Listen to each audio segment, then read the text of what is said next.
ఈ ప్రపంచంలో చీకటి కంటే భయంకరమైనది మరొకటి ఉంది. అదే నిశ్శబ్దం.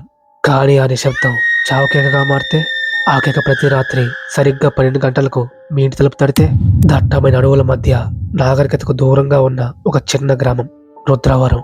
చూడ్డానికి ఆ గ్రామం చాలా అందంగా పచ్చగా ఉంటుంది. కానీ సూర్యుడు అస్తమించాక ఆ ఊరి రంగు మారిపోతుంది. చీకటి పడుతుందంటే చాలు, పక్షులు కూడా అడవికి వెళ్ళవు. ఊరి జనమంతా సాయంత్రం 6 గంటలకే ఇంటి తలుపులు, కిటికీ తలుపులు గట్టిగా బిగించుకుంటారు. ఎవ్వరూ బయటికి రారు, ఎవరితోనూ మాట్లాడరు. కనీసం చిన్న దీపం వెలుతురు కూడా బయటకు కనిపించదు. అంత జాగ్రత్త పడతారు.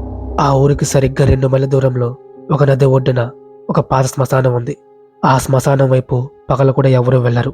కానీ ప్రతి రాత్రి సరిగ్గా 12 గంటలకు ఆ శ్మశానం నుంచి ఒక ఆడపిల్ల ఏడుపు వినిపిస్తుంది. ఆ ఏడుపు మామూలుగా ఉండదు. అది గుండెల్లో పిండేసే ఆవేదన, ఏదో చెప్పాలనుకుంటున్న ఆతృత. నన్ను కాపాడండి, ఇక్కడి నుంచి బయటకు తీయండి అని ఆ గొంతులో వినిపించే దీనత్వం వింటే రాయి కూడా కరిగిపోతుంది. కానీ రుద్రవరం ప్రజలకు తెలుసు, ఆ పిలుపుకి జవాబు ఇవ్వకూడదని. ఆ శబ్దానికి కరిగిపోయి ఎవరైతే అటువైపు వెళ్లారో వాళ్ళు ఇంకా తిరిగి రాలేదు. పూర్తి కథలోకి వెళ్లే ముందు ఒక చిన్న రిక్వెస్ట్. ఈ వీడియోని లైక్ చేయండి, మీ ఫ్రెండ్స్కి షేర్ చేయండి. ఈ వీడియోని లైక్ చేయడం వల్ల ఇది చాలా మందికి షేర్ అవుతుంది. దానివల్ల నాకు సపోర్ట్గా ఉంటుంది. తప్పకుండా ఇదే చేయండి. అలాగే ఛానల్ సబ్స్క్రైబ్ చేసుకొని బెల్ ఐకాన్ ఆన్లో పెట్టుకోండి. నేను పెట్టే ప్రతి వీడియోని మీరు చూడొచ్చు. కొత్తగా ఆ ఊరికి ప్రభుత్వ ఉపాధ్యాయుడిగా బదిలీపై వచ్చాడు రఘు. రఘుకి దెయ్యాలంటే నమ్మకం లేదు. అతనికి సైన్స్ అంటే పిచ్చి. కానీ రుద్రవరంలో అడుగుపెట్టిన ఫస్ట్ రోజు ఆ ఊరి నిశ్శబ్దం అతనికి వింతగా అనిపించింది. అతను ఉండేది ఊరి చివరన ఉన్న ఒక పెంకిటింట్లో. ఆ రోజు వర్క్ చేసి బాగా అలసిపోయాడు. అతనికి బాగా నిద్ర పట్టేసింది. కానీ సరిగ్గా 12 గంటలకి అతనికి మెలకువ వచ్చింది. తనకి ఒక శబ్దం వినిపించి నిద్ర లేచాడు. మొదట అది గాలి శబ్దం అనుకున్నాడు. కానీ కాదు, అది స్పష్టమైన ఏడుపు. ఎవరో అమ్మాయి తన ఇంటికి దూరంగా పొలాల అవతల ఉన్న చీకట్లో కూర్చొని ఏడుస్తున్నట్టు అనిపించింది. ఆ గొంతులో ఉన్న బాధ రఘుని కదిలించింది. మనిషికి సాయం చేయాలనే గుణం అతనిలో ఎక్కువ. వెంటనే మంచం దిగి టార్చ్ లైట్ తీసుకుని తలుపు తీయబోయాడు. అంతలో వెనక నుండి ఒక చెయ్య తన భుజాన్ని పట్టుకుంది. ఆ చెయ్య ఆ ఇంటి యజమానైన ముసలివాడైన వీరయ్యది. రఘుకి వీరయ్య కళ్ళల్లో భయం కనిపించింది. బాబు, ఆ తలుపు తీయకు, ఆ శబ్దం మనిషిది కాదు అని వణుకుతున్న స్వరంతో చెప్పాడు వీరయ్య. ఏంటి తాత, ఎవరు ఆపదలో ఉంటే దెయ్యమంటావేంటి? నేను వెళ్ళి చూస్తానాగు అని రఘు అన్నాడు. కానీ వీరయ్య అతన్ని గట్టిగా ఆపేసి ఆ ఊరి గతాన్ని చెప్పడం మొదలుపెట్టాడు. 50 ఏళ్ల క్రితం ఆ శ్మశానంలో ఒక ఘోరం జరిగింది. అప్పట్లో ఈ ఊరిలో మహాలక్ష్మి అనే అమ్మాయి ఉన్నది. అందగత్తె, గుణవంతురాలు. కానీ ఆ ఊరి జమీందారు కన్ను ఆమె మీదే పడింది. అయితే ఆ జమీందారు మాటలకు చేష్టలకు ఆమె లొంగలేదు. ఆ కోపంతో ఆమెకి మంత్రశక్తులు ఉన్నాయని, ఆ శక్తులతో ఈ ఊరిని నాశనం చేస్తుందని ఆ ఊరు ప్రజలను నమ్మించి రెచ్చగొట్టాడు. అప్పట్లో మంత్రగత్తెల గురించి ఎక్కువ చర్చ ఉండేది. అమాయకులైన ఆ జనం ఆమెను ఆ శ్మశానంలోకి ఈడ్చుకుని వెళ్లారు. బతికుండగానే ఆమెను పాతి పెట్టేశారు. ఆ మట్టిలో ఊపిరాడక గిలగిలా కొట్టుకుంటూ ఆమె చనిపోయింది. ఆమె చనిపోయే ముందు ఒక శపథం చేసింది. నా ఏడుపు విన్నవాడు నా బాధను పంచుకోక తప్పదు అని. అప్పటి నుంచి ప్రతి రాత్రి ఆమె ఆత్మ అక్కడ ఏడుస్తూ ఉంది. దయచేసి వెళ్ళకు బాబు అని వీరయ్య చెప్పాడు. రఘుకి ఆ కథ విన్నాక జాలి వేసింది. కానీ భయం వేయలేదు. తాత, ఈ కథ నిజమో అబద్ధమో మనకు తెలియదు. కానీ ఒకవేళ అక్కడ నిజంగా ఎవరైనా ఉంటే వాళ్ళ కాపాడాల్సిన బాధ్యత మనదే అని చెప్తూ రఘు పడుకున్నాడు. కానీ రఘుకి నిద్ర పట్టలేదు. ఆ ఏడుపు అతన్ని నిద్రపోనివ్వలేదు. ఆ గొంతులో ఏదో అయస్కాంతం ఉన్నట్టు అతన్ని లాగుతుంది. రోజులు గడిచాయి. రఘు చిక్కిపోసాగాడు.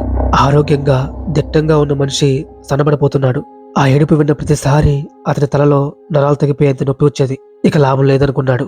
ఈ రహస్యమేంటో తేల్చాల్సిందే అనుకున్నాడు. అమావాస్య రాత్రి ఆకాశంలో చుక్కలు కూడా లేవు. ఊరంతా గాఢ నిద్రలో ఉంది. రఘు ఎవ్వరికి చెప్పకుండా ఒక పార, గుణపం, టార్చ్ లైట్ తీసుకుని బయలుదేరాడు. ఊరి పొలం మీద దాటేశాడు. పొలాల గట్ల మీద నడుస్తూ ఆ శ్మశానం వైపు వెళ్తున్నాడు. రఘు శ్మశానానికి దగ్గర అవుతున్న కొద్దీ ఆయన శబ్దం పెరుగుతుంది. ఇప్పుడు అది స్పష్టంగా వినిపిస్తోంది. నాకు ఊపిరాడడం లేదు, మట్టి తీయండి, నన్ను బయటకు తీయండి అనే మాటలు ఆ ఏడుపులో స్పష్టంగా వినిపిస్తున్నాయి. రఘు గుండె వేగంగా కొట్టుకుంటుంది. ఆ టార్చ్ లైట్ వెలుతురులో శ్మశానం చాలా భయంకరంగా కనిపిస్తోంది. ఆ శబ్దం ఒక పాత సమాధి కింద నుండి వస్తుంది. ఆ సమాధి మీద పిచ్చి మొక్కలు మొలిచి ఉన్నాయి. రఘు అక్కడే ఉన్నాడు. ఒక్కసారిగా ఎనిపాకపోయింది. ఒక క్షణం అంతా నిశ్శబ్దం. మళ్ళీ వెంటనే, రఘు, నువ్వేనా? నన్ను కాపాడతావా అని ఆ గొంతు పిలిచింది. రఘు ఒక్కసారిగా ఉలిక్కిపడ్డాడు. అతని పేరు ఆ గొంతుకు ఎలా తెలుసు? భయం వేస్తున్నా కుతూహలం ఆగలేదు. బతుకుండగానే పాతి పెట్టబడిన అమ్మాయి ఆత్మకి విముక్తి కలిగించాలని చేతిలో ఉన్న పారతో ఆ సమాధిని తవ్వడం మొదలుపెట్టాడు. ఆ మట్టి చాలా గట్టిగా ఉంది, చెమట్లు పడుతున్నాయి. అయినా సరే రఘు ఆపలేదు. అయితే తవ్వుతున్న కొద్దీ ఆ ఏడుపు నవ్వుగా మారుతున్నట్టు అనిపించింది. కానీ అది తన భ్రమేమో అని అనుకున్నాడు. కొన్ని గంటల తర్వాత పారకి ఏదో చెక్క తగిలిన శబ్దం వచ్చింది. ఒక పాత శవపేటిక. రఘు ఆయాసపడుతూ ఆ పేటికపై ఉన్న మట్టిని చేతులతో పక్కకు జరిపేశాడు. రఘు చేతులు వణుకుతున్నాయి. లోపల ఏముందో చూడాలనే ఆతృత, భయం రెండూ సమానంగా ఉన్నాయి. శవపేటిక మూత చాలా బరువుగా ఉంది. తనకున్న బలవంతో ఉపయోగించి ఆ మూతను జరిపాడు. ఆ టార్చ్ లైట్ వెలుతురులో లోపల ఏముందో చూశాడు. లోపల ఉన్నదని చూశాక రఘు కళ్ళు పెద్దగా తెరుచుకున్నాయి. అతని గొంతులోంచి మాట బయటికి రావడం లేదు. ఆ పేటికలో అస్థిపంజరం లేదు, కుళ్ళిపోయిన శవం లేదు. ఆ పేటికలో ఒక అద్దం ఉంది. అవును, కేవలం ఒక అద్దం ఉంది. ఆ అద్దంలో రఘు తన ముఖాన్ని తనే చూసుకుంటున్నాడు. అయితే అద్దంలో కనిపిస్తున్న రఘు రిఫ్లెక్షన్ నవ్వట్లేదు, ఎడవట్లేదు. అది లక్ష్యంగా చూస్తోంది. అప్పుడే రఘుకి ఒక విషయం అర్థమైంది. ఇన్నాళ్ళుగా వస్తున్న ఆ ఏడుపు శబ్దం ఆ శ్మశానం నుంచి రావడం లేదు, అది తన మైండ్లో నుంచి వస్తుంది. రఘు భయంతో ఉక్కిరి బిక్కిరి అవుతున్నాడు. అప్పుడే తన వెనక నుంచి ధన్యవాదాలు రఘు అనే గొంతు వినిపించింది. అది ఆడపిల్ల గొంతు కాదు, అది వీరయ్య గొంతు. రఘు వెనక్కి తిరిగాడు. అక్కడ వీరయ్య నిలబడి ఉన్నాడు. కానీ వీరయ్య కాళ్ళు గాల్లో తేలుతున్నాయి. అతని కళ్ళు నిప్పు కణికల్లాగా ఎర్రగా ఉన్నాయి. 50 ఏళ్లుగా ఎదురు చూస్తున్నాను నా స్థానాన్ని భర్తీ చేసే అమాయకుడి కోసం అన్నాడు వీరయ్య. అసలు విషయం ఏంటంటే 50 ఏళ్ల క్రితం అక్కడ పాత పెట్టబడింది మహాలక్ష్మిని కాదు, క్షుద్ర పూజలు చేసే అమరత్వం పొందాలనుకున్న ఒక మాంత్రికుడిది. తన పొరపాటు వల్ల తానే ఆ సమాధిలో బంధించబడ్డాడు. ఆ బంధనం విడాలంటే స్వచ్ఛమైన మనసున్న ఓ వ్యక్తి స్వచ్ఛందంగా ఆ సమాధిని అర్ధరాత్రి తెరవాలి. ఇన్నాళ్ళుగా మాంత్రికుడు వీరయ్య రూపంలో ఆ ఊర్లో తిరిగాడు. రఘు లాంటి వాళ్ళ కోసం వెతికాడు. ఆ ఏడుపు కేవలం ఒక ఎర మాత్రమే. నువ్వు సమాధి తెరిచావు, నా ఆత్మకి విముక్తి లభించింది. ఇప్పుడు ఈ సమాధికి కొత్త కాపలాదారువి నువ్వే. అలా చెప్పి వీరయ్య ఆత్మ గాల్లో కలిసిపోయింది. రఘు ఏదో చేద్దామనుకునే లోపే శవపేటకలో ఉన్న అద్దం పగిలిపోయింది. అందులో నుంచి నల్లటి పొగ బయటకు వచ్చింది. రఘుని చుట్టుముట్టింది. రఘు కాళ్ళు కదలడం లేదు, నోట మాట రావడం లేదు. ఏదో అదృష్టశక్తి అతన్ని ఆ శవపేటకలోకి బలంగా లాగింది. అతను ఎంత గింజుకున్నా లాభం లేకుండా పోయింది.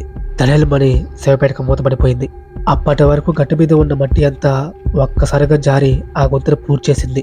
రఘు బతికుండగానే సమాధి అయ్యాడు. ఊపిరాడక ఆ చీకట్లో ఆ ఇరుకైన పెట్టిలో గట్టిగా ఏడ్చాడు, తలుపు బాదాడు. కానీ పైన ఉన్న మట్టి పొర దాటి ఆ శబ్దం బయటికి రాలేదు.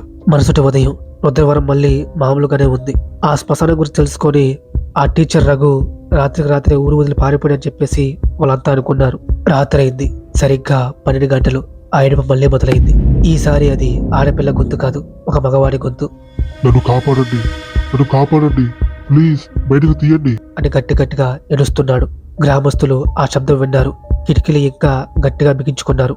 ఎందుకంటే వాళ్ళకి తెలుసు అది మళ్ళీ మొదలైందని, శ్మశానానికి ఆకలి తీరలేదని.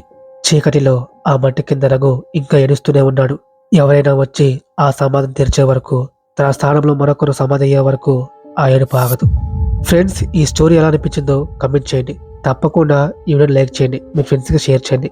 ఈ సపోర్ట్ని నాకు ఇవ్వండి. ఇంకా ఎన్నో స్టోరీస్ని మీ వద్దకు తీసుకొస్తాను. అలాగే ఈ ఛానల్ సబ్స్క్రైబ్ చేసుకోండి, బెల్ ఐకాన్ని ఆన్లో పెట్టుకోండి. Thank you.